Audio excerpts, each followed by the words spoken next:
Good morning दोस्तों। मैं आपका दोस्त मंजीत सिंह। ऐसा है कि आज एक और वीडियो लेके आया हूँ जिसमें मैं एक स्टोरी आपके साथ शेयर करना चाहता हूँ कि एक बार एक राजा था और राजा के 3 मंत्री थे। और वो जो मंत्री थे वो सारे पैसे का हिसाब किताब रखते थे। तो राजा ने देखा कि तीनों में से एक कोई ऐसा मंत्री है जो मतलब कि पैसे का हेर फेर कर रहा है और राजा को पता नहीं चल रहा था कि वो कैसे करे। तो राजा ने क्या किया और तीनों मंत्रियों को बुलाया और बुला के उन तीनों को एक एक ट्रंक टाइप एक डिब्बा दे दिया और उनको बोला कि जाओ आप ये जो डिब्बा है इसमें से अच्छे अच्छे फल फ्रूट आपने इसमें भरने हैं। तो वो तीनों को जंगल में भेज दिया। और जैसे जो पहला मंत्री था वो क्या था, वो बहुत ही लॉयल था और अपने काम को सही तरीके से करने वाला था और वो राजा के साथ कोई भी पैसे की हेरा फेरी नहीं कर रहा था। तो फिर उसको जब ये काम दिया गया तो उस मंत्री ने क्या किया कि अच्छे अच्छे फ्रूट जो बहुत ही अच्छे फ्रूट थे वो सारे भरे, क्योंकि उसको लगा कि जो राजा है राजा को इसकी ज़रूरत होगी। तो राजा ने ये हमें अच्छा टास्क दे रखा है तो मैं ये अच्छे से फुलफ़िल करूँगा।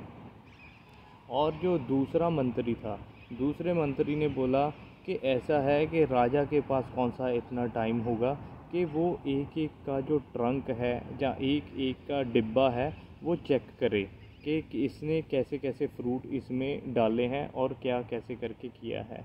और जो तीसरा मंत्री था, तीसरा मंत्री ने वो सोचा कि राजा ने कौन सा मतलब कि वेट के हिसाब से उसने ट्रंक चेक करना है, वो डिब्बा चेक करना है। इसलिए उसने क्या किया कि वो पत्ते और वो सारा कुछ जो भी उसको पत्थर पुत्थर मिला वो सारा कुछ ट्रंक उसमें भर के वो राजा के पास चले गए। जब राजा के पास गए तो राजा ने बोला कि इन तीनों को जेल में डाल दो 1 महीने के लिए और ये जो फ्रूट मतलब कि अपने साथ लेके आए हैं और वो जो ट्रंक या डिब्बा है वो इनके पास छोड़ दो और ये इसी से सरवाइव करेंगे। और जो मंत्री सबसे पहले वाला था जिसने अच्छा फ्रूट रखा था और वो सारा कुछ रखा था और वो आराम से 1 महीना आराम से वहाँ से निकाल गया, क्योंकि उसके पास प्रॉपर खाने के लिए फ्रूट थे और वो उसको खा के अपना 1 महीना उसमें से निकल गया। और जो दूसरा था जिसने सड़े गले फ्रूट जो भी उसको मिला वो लग से 10-15 दिन के बाद वो मतलब के सरवाइव नहीं कर पाया और वो ख़त्म हो गया। और जो तीसरा था जिसने पत्थर घास फूस पत्ते सारा कुछ ये डाल रखे थे तो वो भूख के मारे बहुत ही जल्दी थोड़े दिनों में ख़त्म हो गया।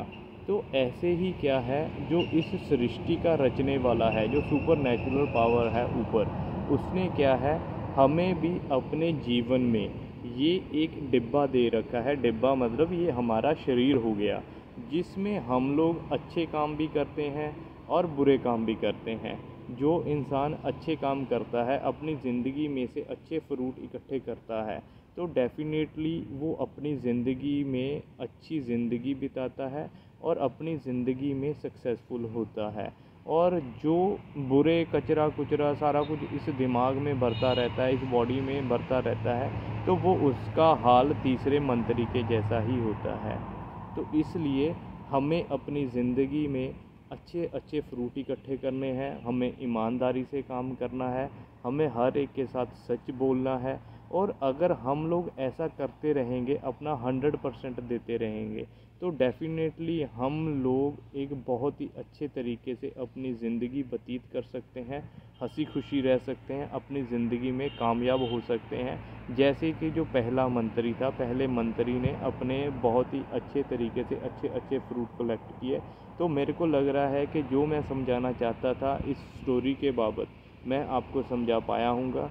इसलिए आज से अपनी ज़िंदगी में जो भी बुरी चीज़ें हैं जैसे कि काम क्रोध मोह लोभ ये सारा कुछ अपनी ज़िंदगी में से निकाल दो और अच्छे तरीके से अपनी ज़िंदगी को व्यतीत करो। किसी के साथ धोखा मत करो, ईमानदारी के साथ रहो और जो भी अपना काम कर रहे हो उसमें अपना 100% दो, सही तरीके से दो, जो आपको अच्छे से जो परम पिता परमात्मा है वो आपको अच्छे से आपकी ज़िंदगी को जीने के लिए जो भी चीज़ें चाहिए वो आपको मुहैया करवा सके। इतना ही कहता हुआ मैं इस वीडियो को यहीं पे ख़त्म करता हूँ। Over and out.